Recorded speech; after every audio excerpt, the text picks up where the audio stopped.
El remolque, de Baldomero Lillo. Créame ustedes que me cuesta trabajo referir estas cosas. A pesar de los años, su recuerdo me es todavía muy penoso. Y mientras el narrador se reconcentraba en sí mismo para escudriñar en su memoria, hubo por algunos momentos un silencio profundo en la pequeña cámara del bergantín. Si la ligera oscilación de la lámpara colgada de la ennegrecida techumbre nos hubiéramos creído en tierra firme y muy lejos del Delfín, anclado a una milla de la costa. De pronto quitóse el marino la hipa de la boca y su voz grave y pausada resonó. Era yo entonces un muchacho y servía como ayudante y aprendiz en diversas faenas a bordo del San Jorge, un pequeño remolcador de la matrícula de Lota. La dotación se componía del capitán, del timonel, del maquinista, del fogonero y de este servidor de ustedes, que era el más joven de todos. Nunca hubo en barco alguno una tripulación más unida que la de ese querido San Jorge. Los 5 no formábamos más que una familia, en la que el capitán era el padre y los demás los hijos. Y qué hombre era nuestro capitán, cómo le queríamos todos. Más que cariño, era idolatría la que sentíamos por él. Valiente y justo era la bondad misma. Siempre tomaba para sí la tarea más pesada, ayudando a cada cual en la propia con un buen humor que nada podía enturbiar. Cuántas veces, viendo que mis humildes faenas teníanme rendido, reventado casi, vino hacia mí diciéndome alegre y cariñosamente: «Vamos, muchacho, descansa ahora un ratito mientras yo estiro un poco los nervios». Y cuando desde el toldo, a cubierto del sol o de la lluvia, miraba el ancho corpachón del capitán, su rostro colorado, sus bigotes rubios y un tanto canosos, y sus ojos azules de mirada tan franca como la de un niño, sentía que una ternura dulce y profunda me inundaba el alma y desbordaba mi corazón. Por salvarle de un peligro, hubiera sacrificado mi vida sin vacilación alguna. Hizo una breve pausa el narrador, llevóse la pipa a los labios y prosiguió, después de lanzar una espesa bocanada de humo.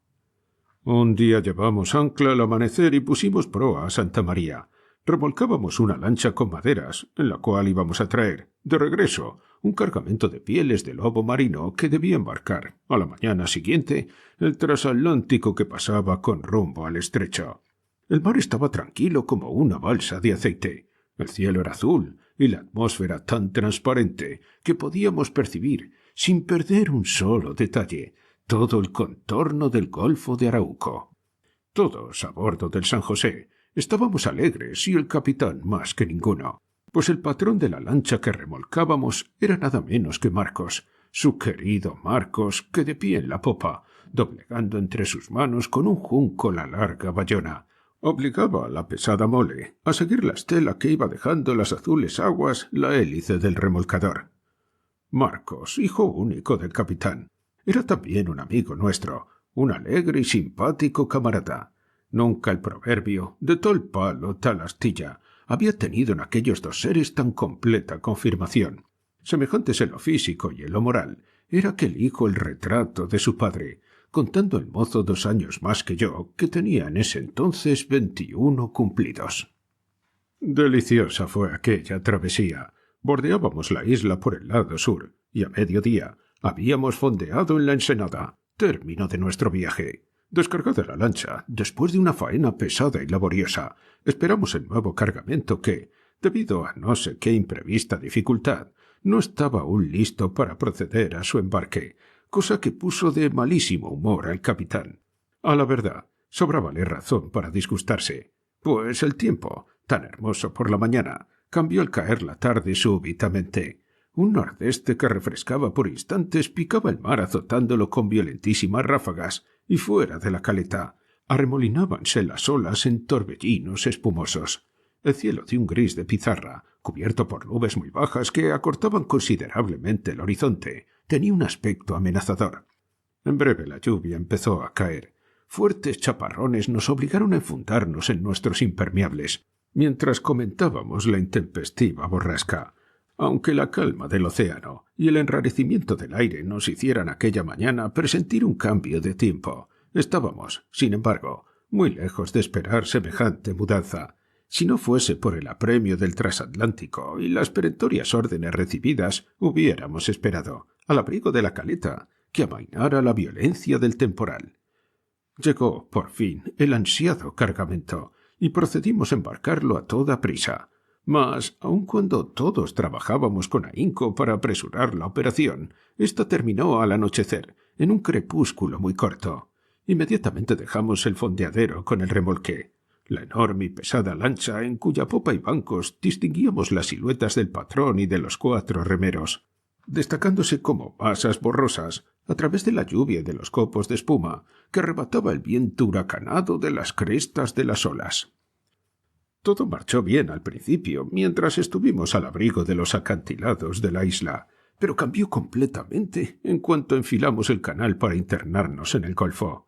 Una racha de lluvia y granizo nos azotó por la proa y se llevó la lona del toldo, que pasó rozándome por encima de la cabeza como las alas de un gigantesco petrel. El pájaro mensajero de la tempestad. A una voz del capitán, asido a la rueda del timón. Yo y el timonel corrimos hacia las escotillas de la cámara y de la máquina y extendimos sobre ellas las gruesas lonas embreadas, tapándolas herméticamente. Apenas había vuelto a ocupar mi sitio junto al guardacable cuando una luz blanquecina brilló por la proa y una masa de agua se estrelló contra mis piernas impetuosamente. Asido a la barra resistí el choque de aquella ola, a la cual siguieron otras 2 con intervalos de pocos segundos. Por un instante creí que todo había terminado, pero la voz del capitán, que gritaba aproximándose a la bocina de mando «¡Avante a toda fuerza!», me hizo ver que aún estábamos a flote. El casco entero del San Jorge vibró y rechinó sordamente. La hélice había doblado sus revoluciones y los chasquidos del cable del remolque nos indicaron que el andar era sensiblemente más rápido. Durante un tiempo que me pareció larguísimo, la situación se sostuvo sin agravarse. Aunque la marejada era siempre muy dura, no habíamos vuelto a embarcar olas como las que nos asaltaron a la salida del canal, y el San Jorge, lanzado a toda máquina, manteníase bravamente la dirección que nos marcaban los destellos del faro, desde lo alto del promontorio que domina la entrada del puerto. Pero esta calma relativa, esta tregua del viento y del océano cesó cuando, según nuestros cálculos, estábamos en mitad del golfo. La furia de los elementos desencadenados asumió esta vez tales proporciones que nadie a bordo del San Jorge dudó un instante sobre el resultado final de la travesía. El capitán y el timonel, asidos a la rueda del timón, mantenían el rumbo enfilando al nordeste, que amenazaba convertirse en huracán. En la proa, un relampagueo continuo nos indicaba que el enfurecido oleaje aumentaba en intensidad, fatigando al barquichuelo, que se enderezaba a cada guiñada con gran trabajo. Parecía que navegábamos entre 2 aguas, y el peligro de irnos por ojo era cada vez más inminente. De pronto la voz del capitán llegó a mis oídos, por encima del fragor de la borrasca. «Antonio, vigila el cable del remolque». «Sí, capitán», le contesté, pero una racha furiosa me cortó la palabra, obligándome a volver la cabeza. La linterna colgada detrás de la chimenea arrojaba un débil resplandor sobre la cubierta del San Jorge, iluminando vagamente las siluetas del capitán y del timonel. Todo lo demás, a proa y popa, estaba sumergido en las más profundas tinieblas, y de la lancha separada del remolcador por 20 brazas, que era la longitud de la espía, sólo percibíase esa pálida fosforescencia que despiden las olas al chocar contra un obstáculo en la oscuridad. Pero los chasquidos del tirante cable indicaban claramente que el remolque seguía nuestras aguas, y aunque no podíamos verlo, sentíamos que estaba ahí, muy próximo a nosotros, envuelto en las sombras cada vez más densas de la medianoche. De pronto, entre el fragoroso estruendo de la borrasca, me pareció oír un ruido sordo y persistente por el lado de estribor. El capitán y el timonel debieron también percibirlo, porque a la luz de la linterna vi que se volvían a la derecha y se quedaban inmóviles, escuchando, al parecer, el extraño ruido con grandísima atención. Transcurrieron así algunos minutos, y aquellas sordas detonaciones, semejantes a truenos lejanos, fueron creciendo y aumentando hasta tal punto que ya la duda no fue posible. El San Jorge derivaba hacia los bajíos de la punta del Lavapié. El estrépito de las olas rodando sobre el temible y peligroso banco ahogó muy pronto con su resonante y pavoroso acento todas las demás voces de la tempestad. No sé qué pensarían mis compañeros, pero yo, asaltado por una idea repentina, dije en voz baja, temerosamente: «El remolque es nuestra perdición». En ese preciso instante rasgó las tinieblas un relámpago vivísimo, alzándose unánimemente en el remolcador y en la lancha un grito de angustia. «¡El banco! ¡El banco!». Cada cual había visto, al producirse la descarga eléctrica, destacarse una superficie blanquecina salpicada de puntos oscuros, a 3 o 4 cables del costado de estribor del San Jorge. Los comentarios eran inútiles. Todos comprendíamos perfectamente lo que había pasado. La gran superficie que la lancha semidescargada oponía al viento no sólo disminuía la marcha del remolcador, sino que también llegaba hasta anularla por completo. Desde que salimos del canal, no habíamos avanzado gran cosa, siendo arrastrados por la corriente hacia el banco que creíamos algunas millas de distancia. En balde, la hélice multiplicaba sus revoluciones para impulsarnos adelante. La fuerza del viento era más poderosa que la máquina, y derivábamos lentamente hacia el bajío, cuya proximidad ponía en nuestros corazones un temeroso espanto. Solo una cosa nos restaba que hacer para salvarnos: cortar sin perder un minuto el cable del remolque y abandonar la lancha a su suerte. Virar en redondo para acercarnos a Marcos y sus compañeros era zozobrar infaliblemente apenas las olas nos cogiesen por el flanco. Para nuestro capitán el dilema era terrible: o perecíamos todos, o salvaba su buque enviando a su hijo a una desastrosa muerte. Este pensamiento prodújome tal conmoción que, olvidando mis propias angustias, solo pensé en la horrible lucha que debía librarse en el corazón de aquel padre tan cariñoso y amante. Desde mi puesto, junto al guardacable, percibía su ancha silueta destacarse de un modo confuso a los débiles resplandores de la linterna. Aferrado a la barandilla, trataba de adivinar por sus actitudes si, además de esas dos alternativas, él veía una tercera que fuese nuestra salvación. ¿Quién sabe si una audaz maniobra, un auxilio inesperado o la caída brusca del nordeste pusiesen feliz término a nuestras angustias? Mas toda maniobra que no fuese mantener la proa al viento era una insensatez, y de ahí, de las tinieblas, ninguna ayuda podía venir. En cuanto a que aminorase la violencia de la borrasca, nada, ni el más leve signo hacíalo presagiar. Por el contrario, recrudecía cada vez más la furia de la tormenta. El estampido del trueno mezclaba sin redoble atronador al bramido de las rompientes, y el relámpago, desgarrando las nubes, amenazaba incendiar el cielo. A la luz enceguecedora de las descargas eléctricas, vi cómo el barco parecía venir a nuestro encuentro. Algunos instantes más, y el San Jorge y la lancha se irían dando tumbos por encima de aquella vorágine. Entonces, dominando el ensordecedor estrépito, se oyó la voz atronadora del capitán, que decía junto a la bocina de mando: «¡Carga las válvulas!». Una trepidación sonora me anunció un momento después que la orden se había cumplido. La hélice debía girar vertiginosamente porque el casco del remolcador gemía como si fuera a disgregarse. Yo veía al capitán revolverse en su sitio y adivinaba su infinita desesperación al ver que todos sus esfuerzos no harían sino retardar por algunos minutos la catástrofe. De improviso se alzó la escotilla de la máquina y asomó por el hueco la cabeza del maquinista.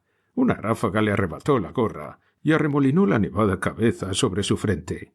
Asido al pasamanos, permaneció un instante inmóvil mientras rasgaba las tinieblas un deslumbrador relámpago. Una ojeada le bastó para darse cuenta de la situación y, esforzando la voz por encima de aquella infernal baraúnda, gritó: «¡Capitán! ¡Nos vamos sobre el banco!». El capitán no contestó, y si lo hizo, su réplica no llegó a mis oídos. Transcurríase un minuto de expectación que me pareció inacabable, minuto que el maquinista empleó sin duda en buscar un medio de evitar la inminencia del desastre. Pero el resultado de este examen debió serle tan pavoroso que, a la luz de la linterna suspendida encima de su cabeza, vi que su rostro se demudaba y adquiría una expresión de indecible espanto al clavar sus ojos en el viejo camarada. a quien el conflicto entre su amor de padre y el deber imperioso de salvar la nave, confiada a su honradez, mantenía anonadado, loco de dolor junto a la rueda del gobernalle. Pasaron algunos segundos. El maquinista avanzó algunos pasos agarrado a la barandilla y se puso a hablar, esforzando la voz de una manera enérgica. Mas era tal el fragor de la borrasca que sólo llegaron hasta mí palabras sueltas y frases vagas e incoherentes. Resignación, voluntad de Dios, honor, deber. Sólo el fin de la arenga percibí lo completo. Mi vida nada importa, pero no puede usted, capitán, hacer morir a estos muchachos. El anciano se refería a mí, al timonel y al fogonero, cuya cabeza asomábase de vez en cuando por la abertura de la escotilla. No pude saber si el capitán respondió o no al llamamiento de su viejo amigo, porque al mugido de las olas que barrían el banco se mezcló en ese instante el retumbo violento de un trueno. Creí llegada mi última hora. De un momento a otro íbamos a tocar fondo y empezaba a balbucear una plegaria, cuando una voz que reconocí ser la de Marcos se alzó de las tinieblas por la parte de popa. Aunque muy debilitadas, oí distintamente estas palabras: «Padre, cortad el cable. Pronto, pronto». Un frío estremecimiento me sacudió de pies a cabeza. Estábamos al final de la batalla, e íbamos a ser tumbados y tragados por la hirviente sima dentro de un instante. La figura de Marcos se me apareció como la de un héroe. Perdida toda esperanza, la entereza que demostraba en aquel trance hizo sacudir las lágrimas a mis ojos. Valeroso amigo, ya no nos veríamos más. El San Jorge, asaltado por olas furiosas, empezó a bailar una infernal zarabanda. Como un gozquecillo entre los dientes de un alano, era sacudido de proa a proa, de babor a estribor, con una violencia formidable. Cuando la hélice giraba en el vacío, rechinaba el barco de tal modo que parecía que todo él iba a disgregarse en 1000 pedazos. Cegado por la lluvia que caía torrencialmente, me mantenía asido al guardacable, cuando la voz estentórea del maquinista me hirió como el rayo. «¡Antonio, coge el hacha!». Me volví hacia la rueda del timón, y una masa confusa que ahí se agitaba me sacó de mi estupor. Más bien adiviné que vi en aquel grupo al capitán y al anciano, debatiéndose a brazo partido sobre la cubierta. De súbito vislumbré al maquinista que, desembarazado de su adversario, se abalanzaba hacia popa exclamando: «¡Antonio, un hachazo ese cable! ¡Vivo, vivo!». Me agaché de un modo casi inconsciente y, alzando la tapa del cajoncillo de herramientas, aferré el hacha por el mango. Mas, cuando me preparaba con el brazo en alto a descargar el golpe, la luz de un relámpago, mostrándome en esa actitud acusadora, reveló mi propósito a los tripulantes del remolque. Escuché un furioso clamoreo: «¡Cortan el cable! ¡Cortan el cable! ¡Asesinos malditos! ¡No, no!». Entretanto yo, espoleado por aquellos gritos y ansioso por concluir de una vez, descargaba sobre el cable furibundos tajos, hasta que, de pronto, algo semejante a un tentáculo con un sordo chasquido se enroscó en mis piernas y me arrojó de bruces sobre la cubierta. Me enderecé en aquel momento que el maquinista desaparecía por la escotilla, después de gritar al timonel: «¡Proa al faro, muchacho!». Busqué con la vista al capitán y distinguí su silueta junto al guardacable. Bastóle un segundo para dar con el cortado trozo de la espía y, lanzando un grito desgarrador: «¡Marcos, Marcos!», se apoyó sobre la borda, balanceándose en el vacío. Tuve apenas tiempo de asirle por una pierna y, arrebatándolo al abismo, rodamos juntos sobre la cubierta, entablando una lucha desesperada entre las tinieblas. Forcejeábamos en silencio, él para desasirse, yo para mantenerlo quieto. En otras circunstancias, el capitán me hubiera aventado como una pluma, pero estaba herido y la pérdida de sangre debilitaba sus fuerzas. En su combate con el maquinista, su cabeza debió chocar contra algún hierro, porque creí sentir varias veces que un líquido tibio, al juntarse nuestros rostros, goteaba de su cabellera. De súbito cesó de debatirse, y con las espaldas apoyadas en la borda, quedamos un instante inmóviles. De repente empezó a gemir: «Antonio, hijo mío, déjame que vaya a reunirme con mi Marcos». Y como yo estallara en sollozos, exaltándose por grados, prosiguió: «Malvado, sentí los hachazos, pero no fue el cable. ¿Oyes? lo que cortó el filo de tu hacha. No, no, fue el cuello de él, su cuello lo que cortaste, verdugo. Oh, tienes las manos teñidas de sangre. Quítate, no me manches, asesino. Sentí un furioso rechinar de dientes y se me echó encima lanzando feroces alaridos. Ahora te toca a ti. ¡Al banco, al banco! La locura había devuelto al capitán sus fuerzas y, haciéndome perder pie, me lanzó en el aire como una paja. Tuve durante un segundo la visión de la muerte, fatal e inevitable, cuando una ola bordando por la proa al San Jorge se precipitó hacia la popa como una avalancha, derribándonos y arrastrándonos a lo largo de la cubierta. Mis manos, al caer, tropezaron con algo duro y cilíndrico, y me aferré a ello con la desesperación. Cuando aquel torbellino hubo pasado, me encontré asido con ambas manos al trozo de cable de remolque. En cuanto al capitán, había desaparecido. En ese instante se abrió la puerta de la cámara y asomó por ella el piloto del Delfín. «Capitán», dijo, «yo la marea toca la pleamar. Le vamos ancla». El capitán hizo un signo de asentimiento y todos nos pusimos de pie. Había llegado el instante de volver a tierra, y mientras nos aproximábamos a la escala para descender al bote, nuestro amigo nos dijo: «Lo demás de la historia carece de interés. El San Jorge se salvó, y yo, al día siguiente, me embarcaba como grumete a bordo del Delfín. Han pasado ya 15 años. Ahora soy su capitán».